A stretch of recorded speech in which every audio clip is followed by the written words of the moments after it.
pensamento, meu Deus, eu de novo, o senhor tem certeza? Mas eu quero dizer a vocês que existe um amor muito grande da parte de Deus para as nossas vidas. E o que Ele trouxe para mim ministrar foi algo que Deus falou comigo num devocional. E quando a gente terminou o momento de oração, eu vi o meu caderno de devocional e Deus faz assim. E eu intitulei Creia nas Promessas. Hoje é um dia de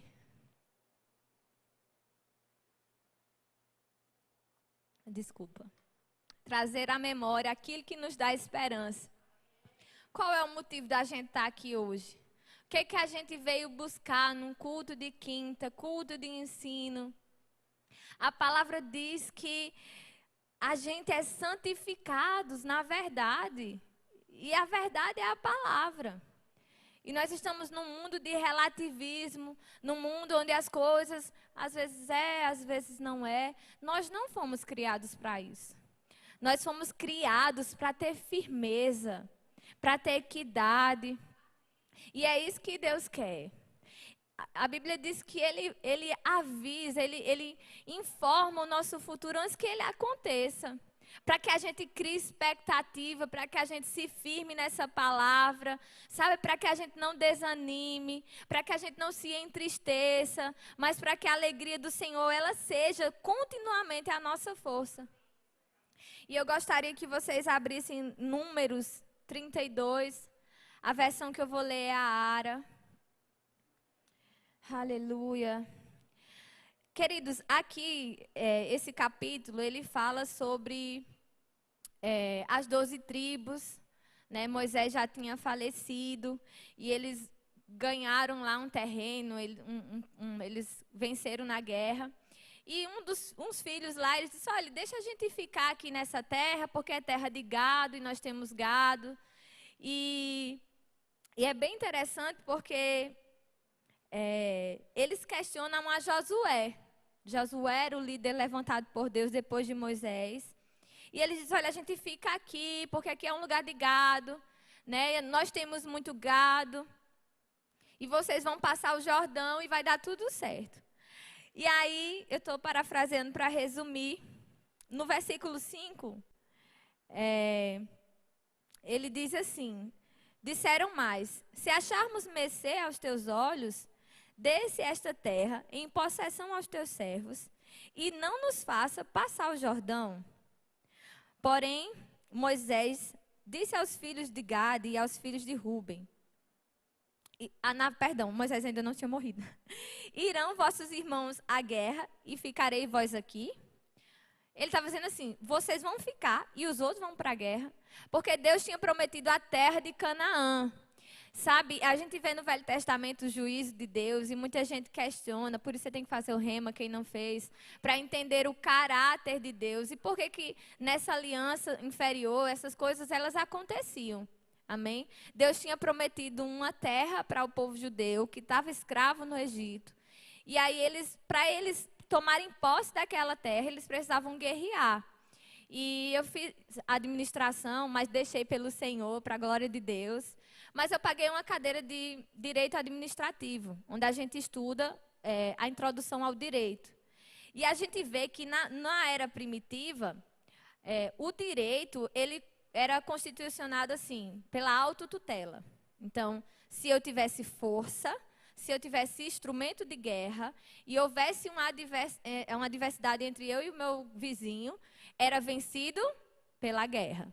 Então, isso era a autotutela. Hoje a gente vive num sistema diferente, mas tanto natural como espiritual, numa outra aliança, mas era assim que as coisas aconteciam naquela época.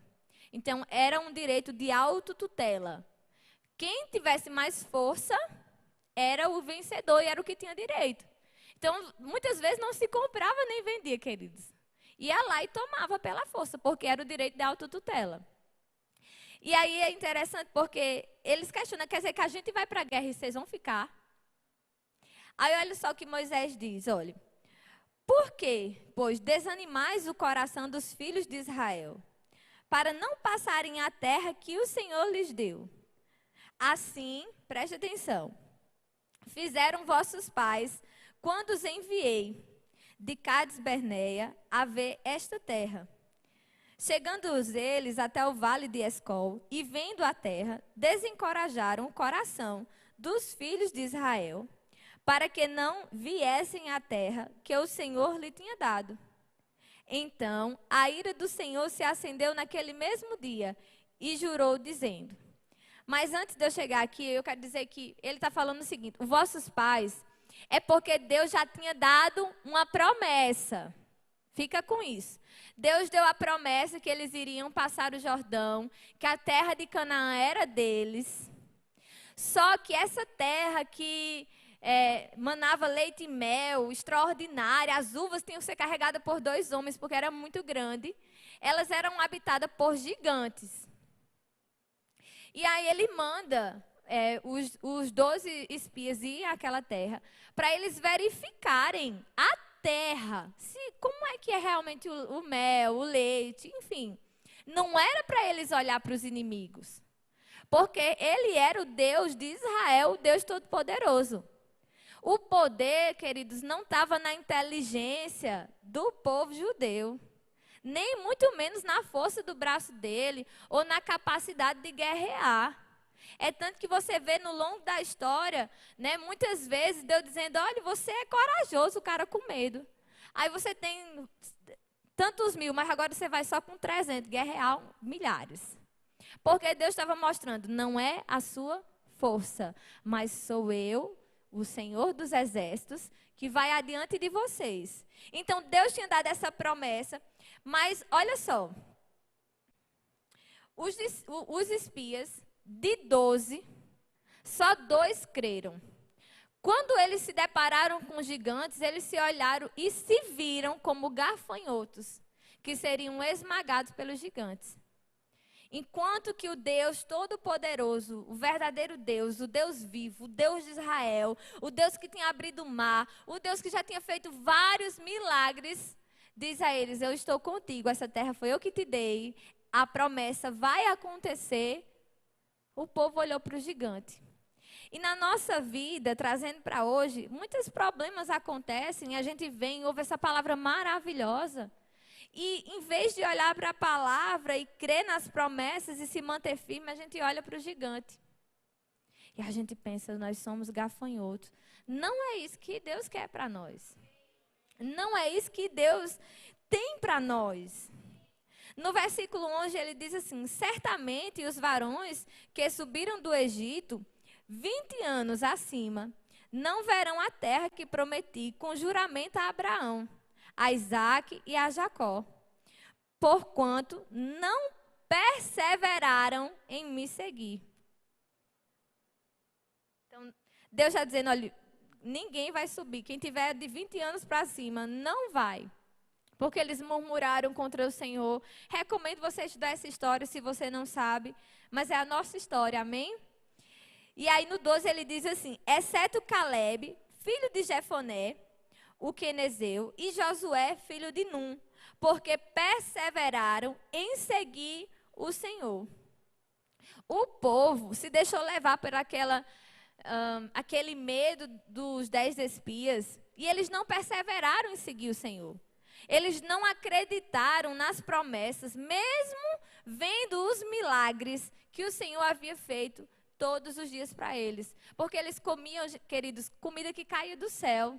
De manhã havia uma nuvem, de noite uma coluna de fogo. Onde é que você vê um povo passando com uma nuvem acima da cabeça? Ou de noite você andando em uma coluna de fogo te seguindo? Gente, isso era extraordinário. Eles andavam, eles cresciam, a roupa não acabava, não desgastava. Deus já estava dizendo para eles, a minha promessa ela é verdadeira, porque eu sou verdadeiro, fiel, justo. Aleluia. Então, só Josué e Caleb, eles confiaram no Senhor. E por isso Deus honrou essa fidelidade deles. E agora a gente vai mais para frente, para Josué, no capítulo 14, eu quero construir com vocês um entendimento sobre essas promessas do Senhor. Sabe por que Deus ele não falha, queridos? Deus, ele não falha, Deus, ele não muda, Deus não erra, Deus não se arrepende, Deus não mente.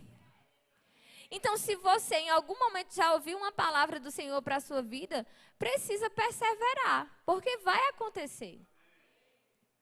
Aleluia. Josué no capítulo 14, aqui eles já tinham tomado posse da terra. Se você ver o restante do livro de Josué, você vai perceber que Deus, em um determinado momento de Josué, ainda tem muita terra para ser conquistada. Sabe, o que eu entendi desse livro é que, para mim, para você, ainda tem muita terra para a gente explorar. Ainda tem muita terra para ser conquistada. A gente ainda tem muitos milagres para a gente viver. A gente ainda tem muita coisa grandiosa no Senhor para viver. Não, a gente tem que sair do comum, queridos. Porque só é sal e luz quando a gente sai do comum para algo extraordinário todos os dias. O segundo louvor, ele diz assim, olha, eu vi milagres. Queridos, eu sou um milagre. Eu conheço pessoas na minha casa que foram milagres, mas os meus milagres, eles acontecem todo dia. Um deles é Deus falar comigo hoje de manhã e falar com o pastor. Isso é um milagre. Sabe, que a gente precisa ficar atento à voz do Senhor. Talvez não desça uma coluna de fogo, talvez não abra-se o mar, mas se você parar para prestar atenção, Deus está aí, te conduzindo num caminho, como quem conduz as ovelhinhas para guardar no aprisco. É isso que Deus tem para nós. É uma bondade tão grande, queridos, que às vezes a ovelhinha quer se dizer, pastor, vem minha filha, chegue, é por aqui. Aleluia, obrigada Jesus. Mas olha só que interessante. Caleb, ele tinha, vamos ler, aleluia. O versículo 6 diz assim, chegaram os filhos de Judá a Josué em Gilgal. E Caleb, filho de Jefoné, o quenezeu, lhe disse, tu sabes o que o Senhor falou a Moisés? Homem de Deus, em Cades Barnea, a respeito de mim e de ti.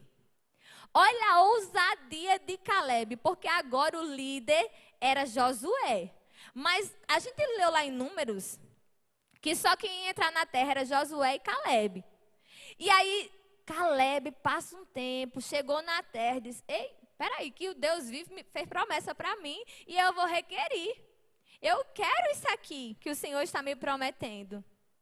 E aí ele chega para Josué, que era o líder, homem de Deus, dizendo que Moisés era um homem de Deus que tinha feito a promessa. Tinha eu 40 anos quando Moisés, servo do Senhor, me enviou a Cades Barneas a espiar a terra. Eu lhes relatei como sentia no coração. Olha outra informação. Caleb, ele viu os gigantes como os demais. Ele viu que os caras eram realmente gigantes. Mas ele disse, olha, eu relatei como eu vi no coração. Como era que ele via no coração? Segundo a palavra que Deus tinha liberado para o povo. A terra já é sua. E a fé ela recebe antes de você pegar. Então eu sei que aquele copo está colocado para mim, essa taça maravilhosa, cheia de água, para matar a minha sede. Ei, queridos, mas eu sei que ela está aqui, que ela é minha. A qualquer momento eu posso pegar e tomar posse. É sobre isso. Então ele falou como ele creu no coração. E aí, meus irmãos, olha só, versículo 8. Mas meus irmãos que subiram comigo desesperaram o povo. Eu, porém, perseverei em seguir o Senhor meu Deus. Quando uma pessoa está com medo, ela tende a levar medo para os demais. Quando uma pessoa está cheia de fé, esses dias eu fui na minha cidade e eu fui na casa de uns tios meus que eu não via há muito tempo. E quando eu cheguei lá, eu comecei a contar para eles os milagres e tal. E eu comecei a chorar, porque eu não via eles, queridos. E eles tinham me visto na velha criatura. E eles não têm a realidade. Eles estão morando aqui vizinho, mas não têm a realidade que eu e você tem. Eles não vivem as coisas que eu e você vive. Eles não têm o conhecimento dessa verdade como nós conhecemos. Aí o meu primo olhou para mim e falou assim, é tão lindo ver sua fé. Sabe, aquilo veio no meu coração. Eu falei, caraca, ele está vendo minha fé.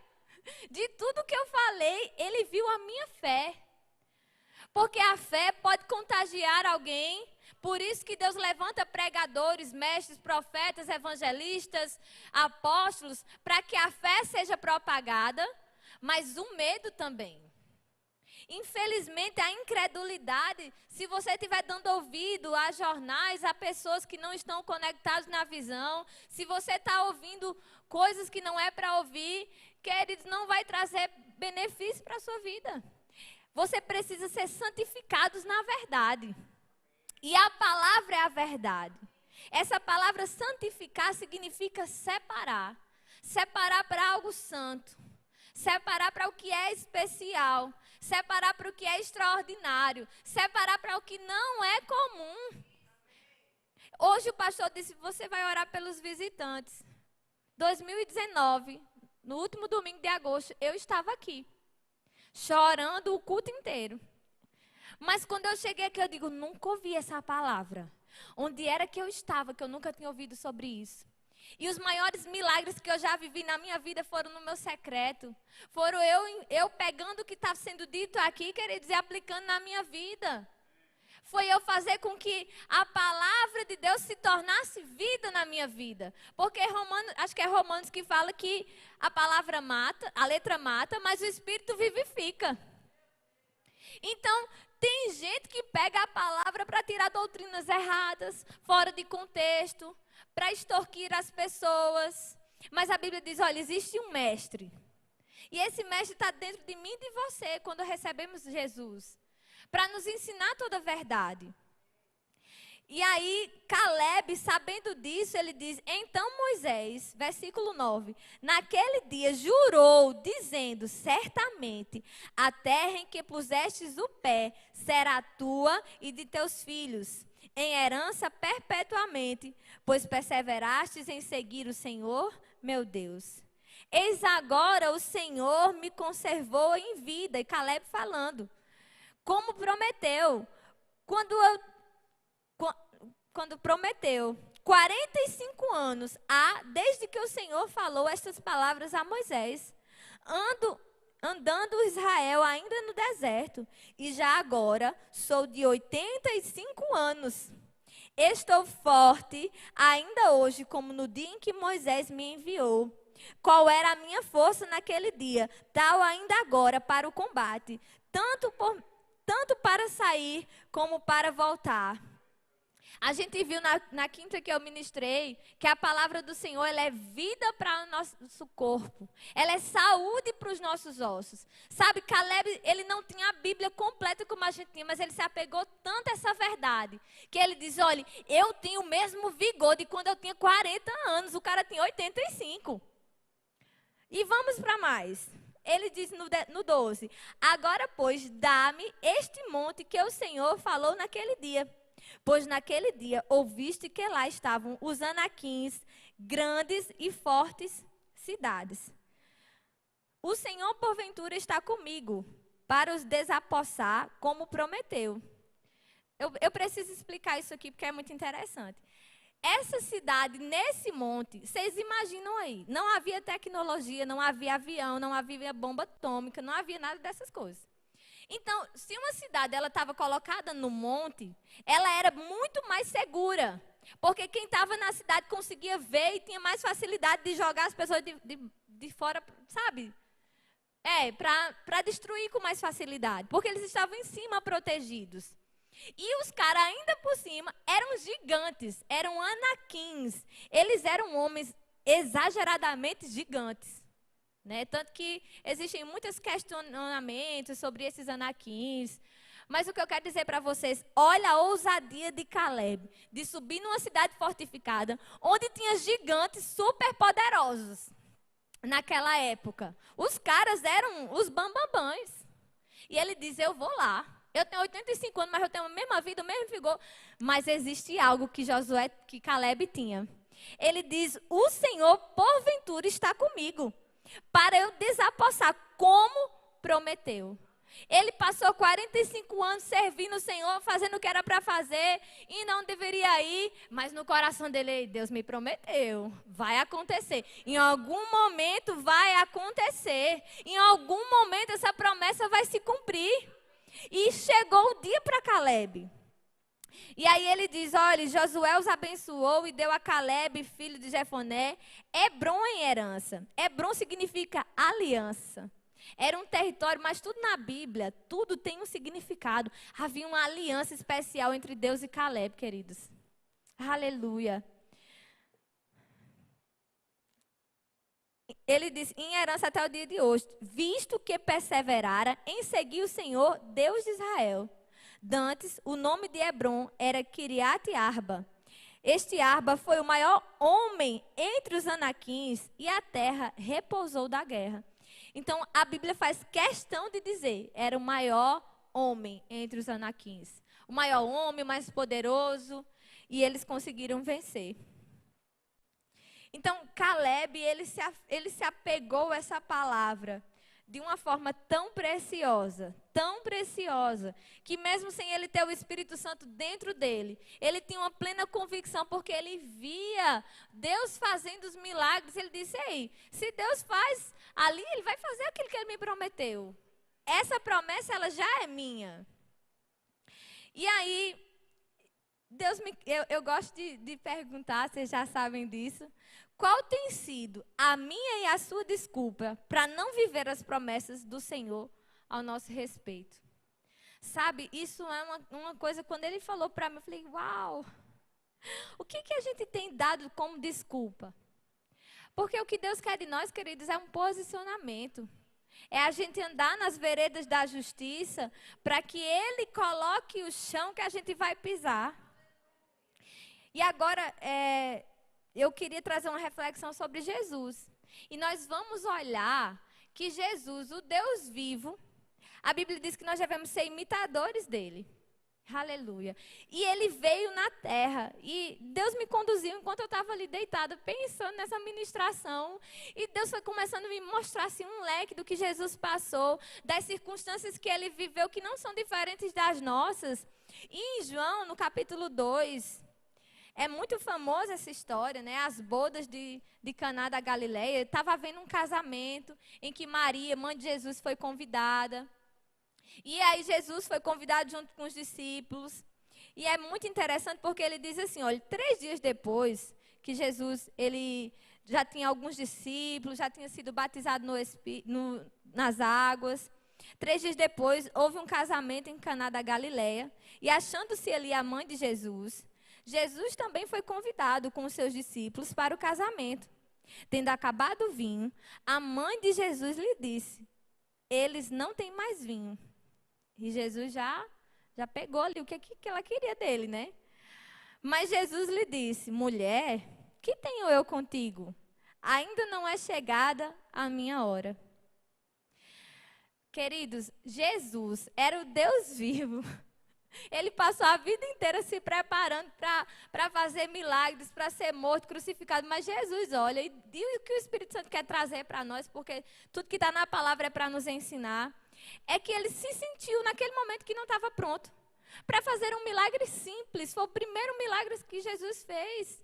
Mas a mãe dele, por ser uma mulher de Deus também guiada, ela olhou e disse, rapaz, ele pode, ele é o filho de Deus. E aí, então, ela falou aos serventes, fazei tudo o que ele vos disser.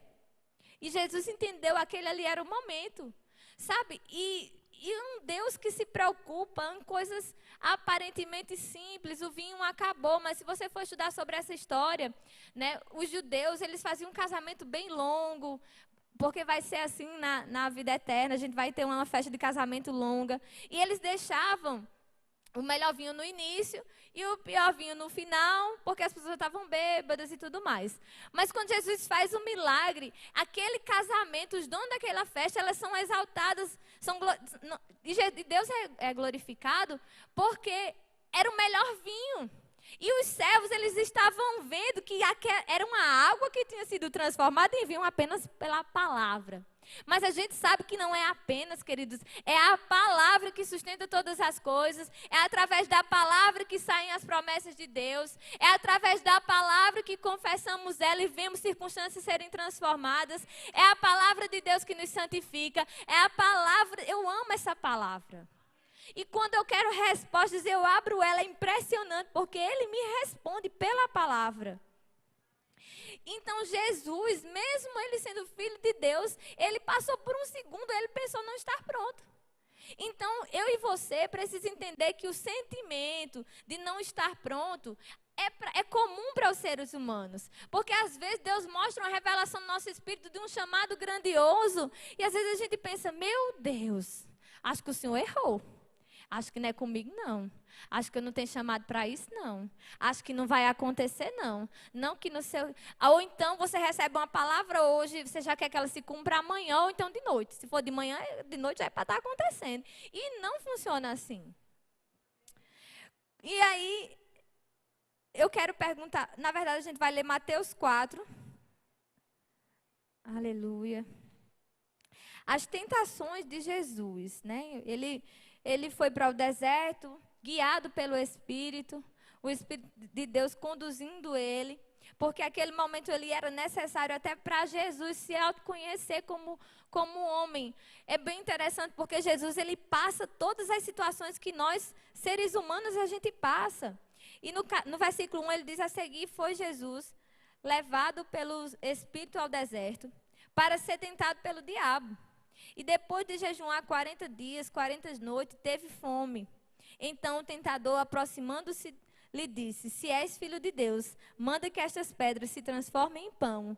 Jesus, porém, respondeu: está escrito, nem só de pão viverá o homem, mas de toda palavra que procede da boca de Deus. Aleluia!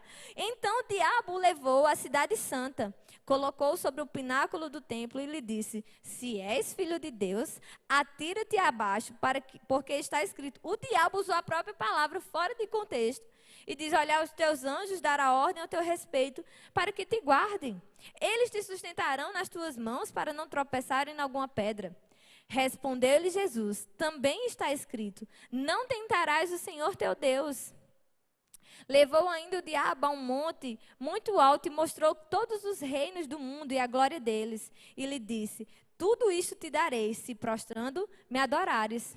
Então Jesus lhe ordenou: retira-te, Satanás, porque está escrito: ao Senhor teu Deus adorarás e só a Ele darás culto. Com isso deixou o diabo, e eis que vieram anjos e o serviram. Jesus, querido, eles entendiam que Deus, Ele preza por compromisso.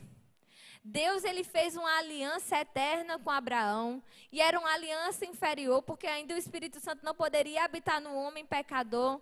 E aí depois Jesus vem para ser o sacrifício, mas para que Jesus estivesse apto, querido, Ele precisou deixar a divindade e entender que esse momento Ele era um ser humano como eu e você. Você vai ver que Jesus ele foi ungido com o Espírito Santo, como eu e você somos. Sabe, quando nós recebemos o batismo em línguas, oração em línguas. Ei, Jesus passou por tudo isso para nos ensinar e dizer que nós podemos. Jesus está nos representando, queridos, e hoje nós somos identificados com Ele. Não há nada impossível ao que crer. E eu estava lendo um livro, A Língua, um Poder Criativo, de Charles Capps, e ele fala assim, olha, quando Deus diz que nada é impossível para Deus, é porque Deus, antes de fazer as coisas, Ele fala. Haja luz e a luz. Jesus olhava para o morto e dizia: está dormindo, levante-se. A mão estava uma mão lá que estava torta, Ele dizia: estica a mão. E assim Deus faz, Ele fala e faz. E Ele está nos ensinando, faça a mesma coisa. E Jesus foi tentado como nós fomos tentados. Marcos, no capítulo 1, versículo 32, ele diz assim: à tarde, ao cair do sol, trouxeram Jesus todos os enfermos e endemoniados. Toda a cidade estava reunida à porta. E ele curou muitos doentes de toda sorte de enfermidades. Também expeliu demônios, e não permitindo que falasse, porque sabiam quem ele era. Tendo-se levantado alta madrugada, saiu para um lugar deserto e ali orava. Então diga comigo, Jesus orava. As direções que Jesus tinha, queridos, era através da oração. Então a gente precisa entender que ter comunhão com a palavra, com a oração, com o Espírito Santo, servir na igreja local, sabe, ter um coração disponível, vai fazer com que as promessas de Deus venham até você. Não você indo na sua própria força, querendo colocar, impor de goela abaixo que as coisas aconteçam. Não funciona assim com Deus.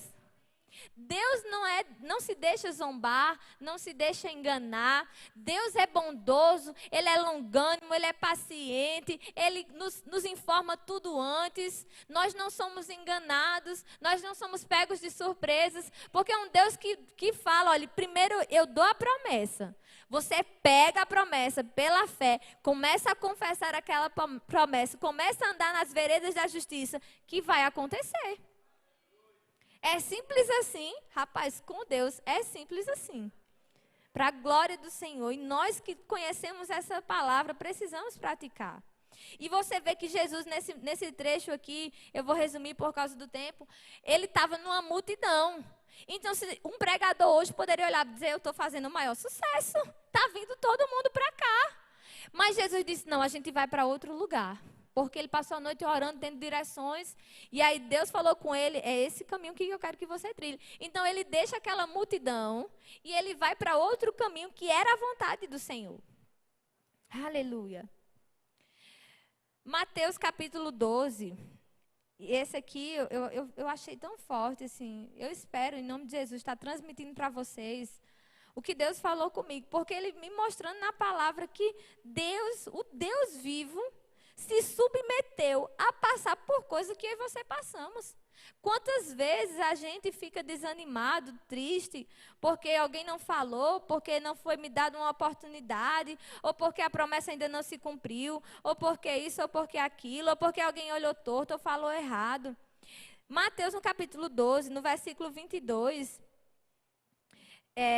trouxeram-lhe um endemoniado para Jesus, cego e mudo, e ele cura. Passando o mundo a falar e ver. E toda a multidão se admirava e dizia, este porventura é o filho de Davi? Eles estavam reconhecendo Jesus como o Messias. Mas olha só, a inveja dos fariseus. Versículo 24. Mas os fariseus ouvindo e murmuravam, este expele demônios, senão pelo poder de Beelzebu, maioral dos demônios. Diga comigo, misericórdia. Então, os caras da lei, super entendidos na palavra, eles aguardavam o Messias. O Messias ia fazer coisas que só o Messias poderia fazer. Expulsar demônios, curar doenças incuráveis. Ele ressuscitaria mortos. Então, eles estavam vendo que Deus estava cumprindo a sua promessa do Messias. Mas eles, por inveja, porque não era com eles, não era eles dizem, é espírito de demônio. Imagina, Jesus, como ele não se sentiu, queridos. Imagina como que Jesus, sabendo de todas a palavra, sabendo que ele ia ser crucificado por aqueles homens, sabendo que Deus tinha feito uma aliança com Abraão e que Levi tinha sido colocado como a pessoa que ia ficar no altar, aquelas pessoas estavam dizendo que ele estava expulsando por um espírito ruim.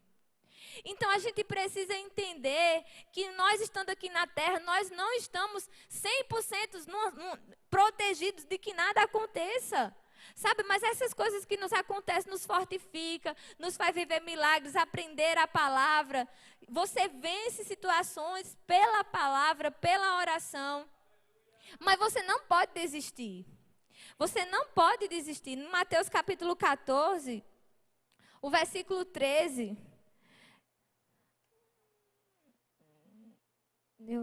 Aleluia. Fala sobre, na verdade, eu acho que eu coloquei a referência errada, mas Jesus, ele está fazendo o ministério dele, de repente ele sabe sobre a morte de João Batista. E a palavra diz que Jesus, ele entra num barco sozinho e vai para um lugar isolado. Jesus queria viver aquele luto porque o primo dele, uma pessoa que Deus tinha colocado na vida dele, tinha acabado de falecer. Mas sabe, querido, Jesus não teve nem tempo de de viver o luto. Porque quando ele passa de um lado para o outro, para ir para esse lugar deserto, já havia uma multidão esperando por eles.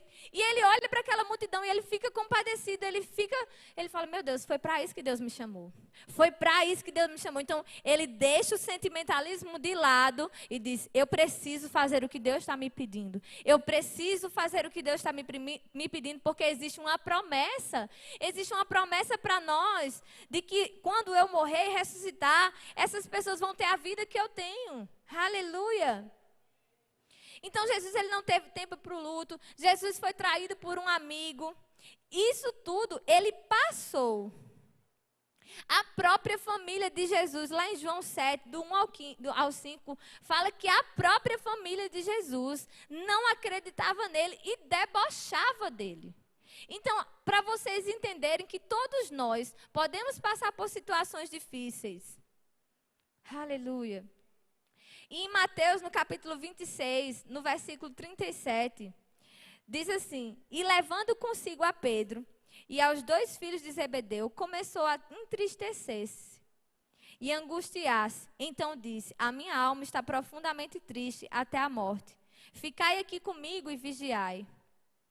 Jesus se entristeceu, se angustiou, porque ele sabia que havia uma morte proposta para ele, que ele não merecia. Que ele ia passar por situações que ele não merecia e eram muito agoniantes. Lucas, no capítulo 22, 44, não precisa abrir, mas ele fala assim, e estando em agonia, orava intensamente, e aconteceu que o seu suor se tornou como gotas de sangue caindo sobre a terra. Deixa eu te dizer, o preço que Jesus pagou por mim e por você não foi barato. Gente, nós precisamos ter uma vida extraordinária porque Jesus se despiu de sua glória por mim e por você, para que nós tenhamos uma vida extraordinária, para que a gente não precise passar pelo que Ele passou, para que as ansiedades da vida sejam arrancadas de nós e a paz que excede todo entendimento venha. E Ele te dá instruções, olha, a alegria do Senhor é a nossa força, alegrai-vos no Senhor, não se entristeça por situações, persevere, creia. Deus vai fazer. Ele não é homem para que minta, queridos. Aleluia. Aleluia. Nós já estamos encerrando, mas Filipenses, no capítulo 2. Aleluia. Obrigado, Jesus.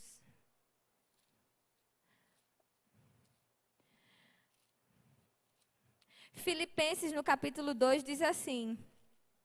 Versículo 5, tendo em vós o mesmo sentimento que houve também em Cristo Jesus, pois ele, subsistindo em forma de Deus, não julgou como usurpação o ser igual a Deus. Antes, a si mesmo se esvaziou, assumindo a forma de servo e tornando-se em semelhança de homens e reconhecido como figura humana. A si mesmo se humilhou, tornando-se obediente até a morte de cruz, pelo que também Deus o exaltou sobremaneira e deu o nome que está acima de todo nome, para que ao nome de Jesus se dobre todo joelho, nos céus, na terra e debaixo da terra, e toda língua confesse que Jesus Cristo é o Senhor, para a glória de Deus Pai. Ei, Jesus já era abençoado, já era Deus, mas a Bíblia está dizendo que depois que ele perseverou, que ele passou por todas essas situações, que ele morreu, que ele ressuscitou, Deus o exaltou sobremaneira e colocou o nome acima de todo nome, e esse poder foi dado a mim e a você como um presente, olha, você vai ter o nome que é poderoso, você vai ter o meu Espírito, a vida que habita em Deus, lá no coração de Deus habita em mim e você vai ser cheio de capacidade, de sabedoria, de discernimento, para fazer coisas extraordinárias.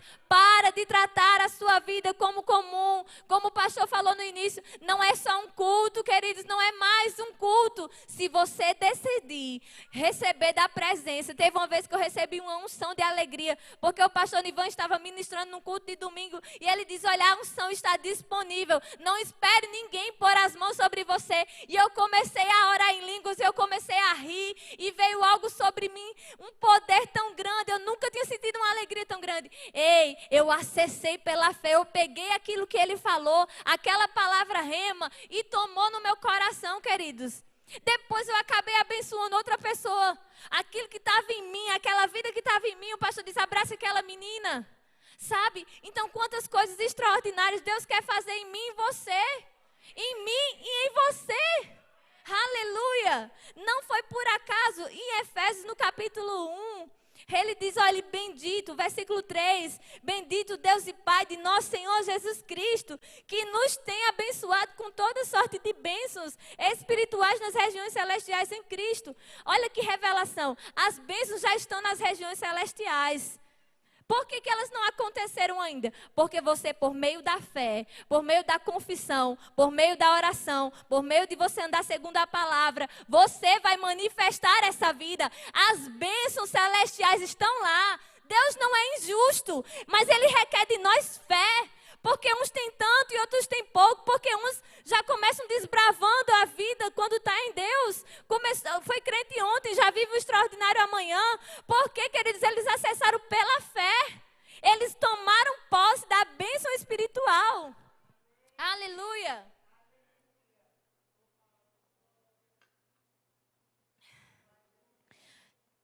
Aleluia. Deus já nos capacitou, já nos habilitou para sermos mais que vencedores. Aleluia. Mais que vencedores.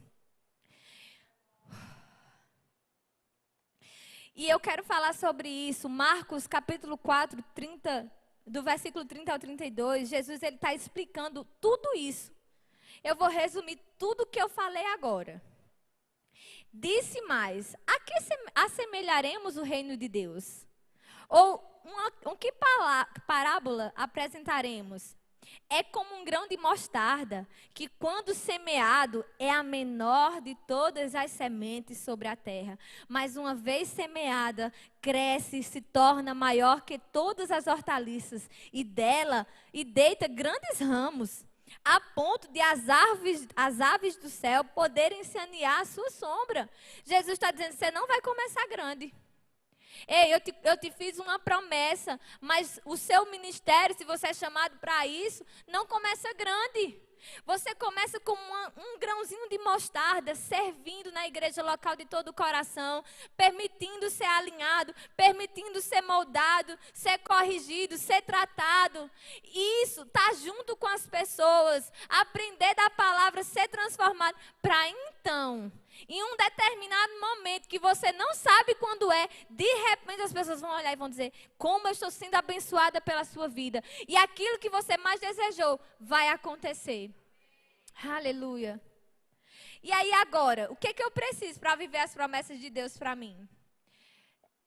Eu pedi uma foto, está disponível? Hebreus no capítulo 10, versículo 35.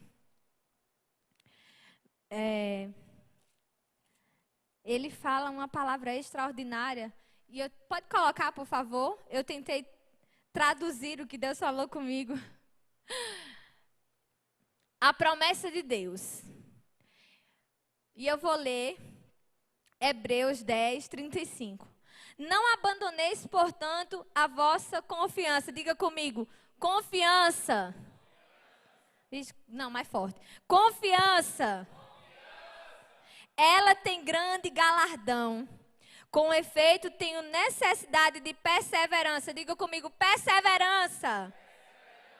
Para que, havendo feito a vontade de Deus, alcanceis a promessa. Diga comigo, promessa. Porque ainda dentro de pouco tempo, aquele que há de vir virá e não tardará. Todavia, o meu justo viverá pela fé. O louvor pode vir subindo. Olha só que interessante. A imagem que eu quis trazer para vocês de um panorama de Deus. A promessa de Deus foi lançada às nossas vidas. E aí nós precisamos ter confiança. Essa confiança automaticamente está falando sobre a vontade de Deus. A perseverança diz respeito ao tempo oportuno. Por que perseverar? Porque você recebe a palavra aqui, se anima, mas depois vem a circunstância e parece que não vai acontecer. Ei, existe um tempo oportuno. Aleluia. E você precisa de obediência. E essa obediência está ligada à forma como Deus age. Porque a Bíblia diz, olha, os meus planos são mais altos do que os seus. Você talvez não esteja vendo como eu vejo. Talvez o caminho que você queira seguir não é o caminho que eu tenho para você. Mas vai resultar em salvação, em galardão e alcance da promessa. Porque a Bíblia diz, olha, sem fé é impossível. Impossível. Pode começar, louvor. A tanger aqui. Aleluia. A Bíblia diz que sem fé é impossível agradar a Deus. Porque aquele que se aproxima dele precisa crer que ele existe e que se torna galardoador dos que o buscam. Deus está nos chamando para um novo nível, queridos. Se você recebeu uma palavra, porque eu sei que sim, porque Deus ele trata nós individualmente. Pode apagar as luzes, o louvor pode começar. Aleluia. Obrigado, Senhor. Nós te exaltamos, Senhor. Essa noite, nós estamos aqui trazendo à memória aquilo que nos dá esperança. Através da Tua palavra, nós conhecemos a Tua boa, agradável e perfeita vontade. Senhor, através da Tua palavra, nós nos firmamos na rocha. Nós sabemos que o Senhor não é homem para que minta, nem filho do homem para que se arrependa. Oh, Pai, nós te agradecemos, Senhor, porque o Teu Espírito semelhantemente nos assiste em nossas fraquezas.